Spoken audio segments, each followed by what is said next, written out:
Up next on QUTV, students enjoyed an event to show off their style and skills, and students' reaction to KONY 2012. Also, a new member of QU's athletic department stops by, and some tips to get you healthy in this week's Better You at QU. QUTV starts right now.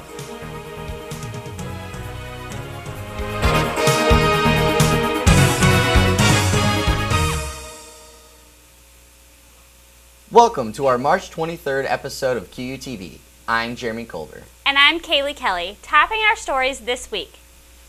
Students looking for a fun time shared laughter last weekend and helped out a charitable organization by attending the Mr. GQ male pageant. Alpha Omicron Pi had their annual Mr. GQ event at Quincy University. Mr. GQ is not only a male pageant, but an entertaining way to support a great cause. This year's event had a great turnout. Students came to support the cause and the 10 contestants who participated. I like to participate because it's a lot of fun. It's one of the few things I get to do on campus, especially in the spring. Good weather, I get to perform, something I like to do, make people laugh, interact, entertain. It's pretty fun, and mostly I like watching the other contestants from the back, because they do some crazy stuff. It's pretty funny. There were several ways for the contestants to show off why they should be Mr. GQ. They showed their talent, walked the runway, and attempted to rescue the princess. Everyone shared laughter as the contestants showed off their talent for the event. Our very own QUTV's Carl Faron did a hysterical dance show which seemed to be a crowd pleaser. All the guys did a fantastic job, but sophomore Mike Lee came out on top, winning the title as Mr. GQ 2012. Quincy University freshman Emily Stockton organized the event this year with all proceeds going to juvenile arthritis. I'm really passionate about doing community service, and it's for a really good cause. It's juvenile arthritis, and I love little kids. I love helping out in the community, and just AOPI is something that really means a lot to me, so knowing that we can do this together as a chapter is just something great.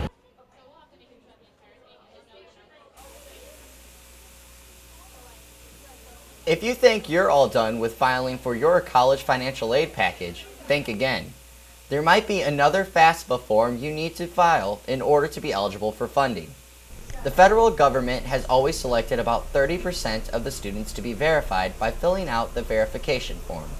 It allows the federal government to double-check the information that they have put on their FAFSA. This year, the verification process has undergone a few changes. This year they've changed the verification process to where you need to have your financial information come right from the IRS, and they've also changed the forms that are involved with that. Okay, so all students would have to fill this out. The verification form may look more difficult this year, but Lanier assures the students that it is not as scary as it seems. The form will require your parent's signature, which can be acquired through the FAFSA website with the electronic PIN they are given. The paper form can also be faxed and sent back with your parent's signature without having to worry about traveling home to retrieve it. If you are having issues with the FAFSA or filling out the verification form, you can visit the QU Financial Aid Office. They'll help you with any of your having problems. The Invisible Children's KONY 2012 campaign has not only become widely known across the university campus, but across the world. QUTV's Keenan O'Connor has more about the viral sensation that's sweeping the nation into action.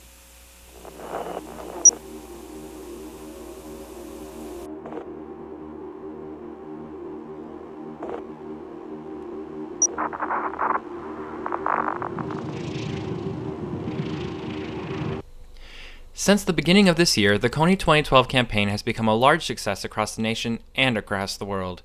Joseph Kony, the leader of the Lord's Resistance Army, or LRA, took over a previous existing resistance group and renamed it in 1987. Over the past 26 years, he has led the group and has become one of the cruelest warlords in the world by killing, mutilating, and raping innocent people in Uganda, Republic of Congo, Central African Republic, and South Sudan. One of his worst acts is abducting young children in his army to be soldiers, slaves, or prisoners. Rewarded the rebel when they raise us again, then they will kill us. Invisible Children Incorporated was founded in 2004 and since then has been working effortlessly to support the awareness of Joseph KONY and his actions through the KONY 2012 campaign. The goal of the campaign is to make KONY and his actions famous and to spread awareness across the world of what the LRA is doing to the civilians of these regions of Africa. The theory is that the more people know about the campaign, the more people will join in the fight to putting KONY behind bars for good. I think that everybody should know about it and that people should go to the Invisible Children website and really get involved and see what they can do in their community. Well, I think there needs to be awareness of the issue. I'm not so readily to support a group where I'm not really sure how the money's being spent or where the funds are directly going to. So I'm wary of giving money to the organization specifically, but I do appreciate the fact that we do need to be aware of evils in the world.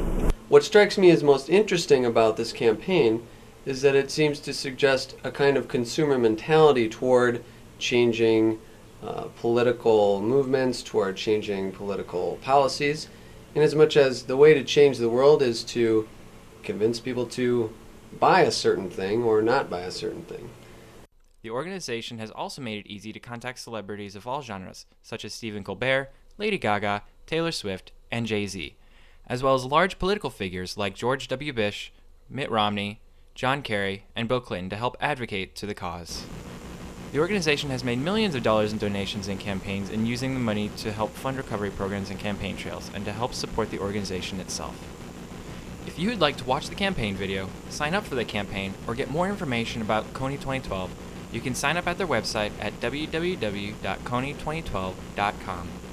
For QUTV, I'm Keenan O'Connor.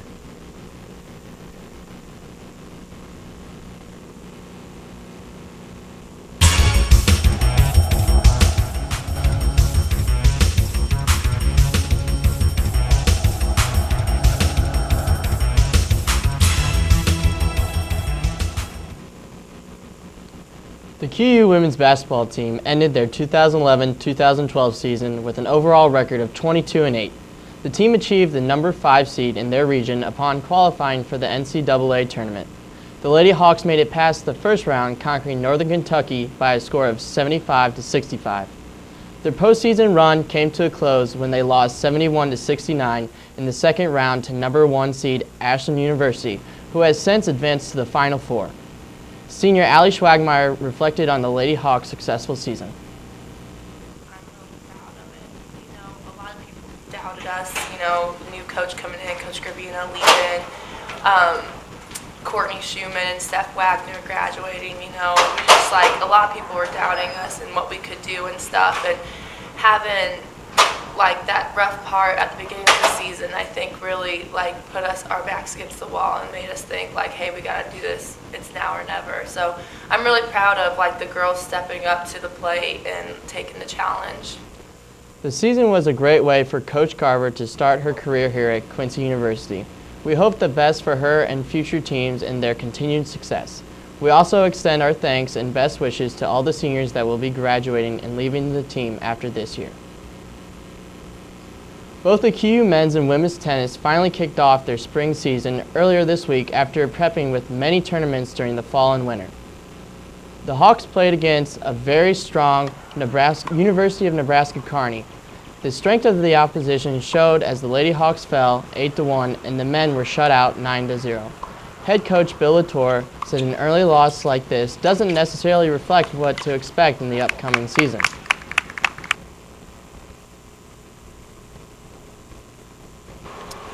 My expectations for sure, our goal is to qualify for the conference tournament. It's always our goal every single year.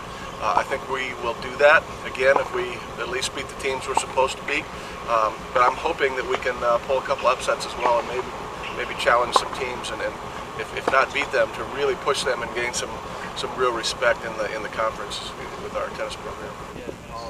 In the past years, the tennis teams have hovered between a 500 and losing records. The team and the coaching staff are confident that they can pull off at least a 500 record this year and are making it their goal to do better than that. They are looking for a few upsets and hope to make the conference tournament. We wish both the teams luck in their spring season and hope for the best possible success. Coach Latour was a special guest on the latest episode of Clutch Time. To view the full interview, click on the Clutch Time tab on the KU TV homepage. The Lady Hawks softball team hit their stride last weekend, picking up 4 wins. On Saturday, the Lady Hawks took on Drury University in a doubleheader. The Hawks won the first game 8-4 and the second game 2-0. Sunday, the Lady Hawks defeated Missouri S&T 2-1 in the first game and 1-0 in the second game. After the weekend series, the Lady Hawks record is 12-13 overall and 5-5 in the GLVC conference. They are now undefeated in their region and will be traveling to St. Louis this weekend for 2 more regional doubleheaders. Rounding out sports this week, getting a new doctor to treat your problems can be scary. If you do not know a little about the doctor, KU's new athletic trainer stopped in to talk with Jeremy Culver to let athletes know a little more about himself and what to do when he is here.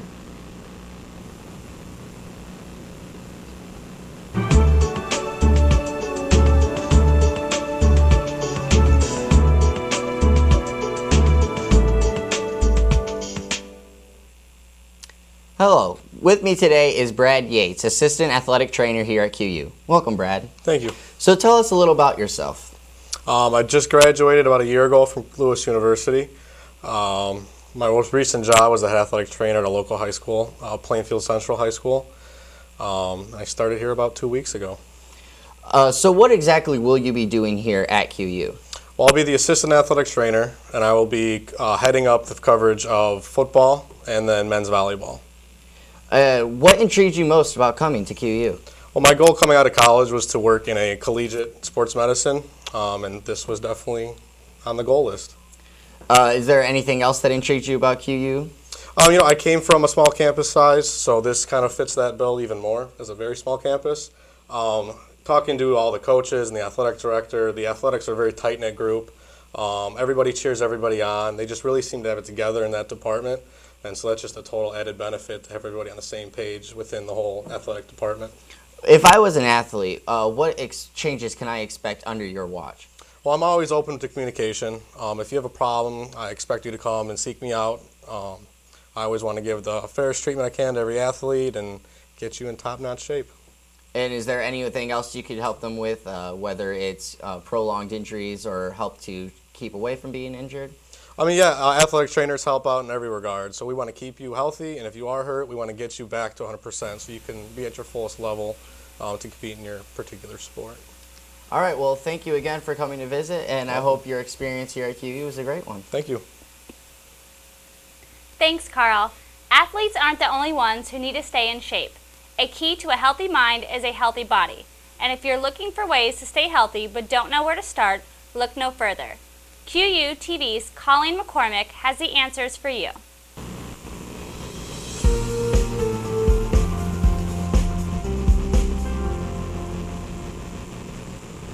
Hello, and welcome to this season's first installment of Better You at KU.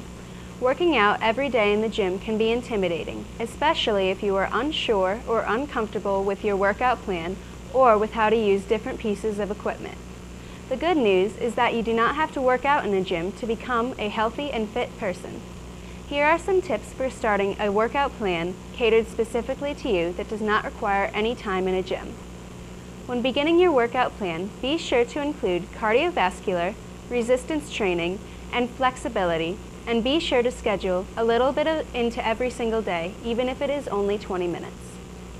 Cardiovascular workouts, also known as aerobic workouts, should be done for at least a half an hour, at least 3 times a week. Activities that can be done outside of the gym for this type might include running outside or riding your bike to the store instead of driving. Since the weather has been nice, it has been easy and fun to do these activities, but what happens when the weather is bad? You can always opt to take the stairs instead of the elevator. To be considered a cardio workout, you just need to raise your heart rate. You should be able to talk, but not sing. Resistance training is also known as weight training, and you might be wondering how you can include this type of exercise into your workout without going to the gym. One way is by using your own body weight as resistance.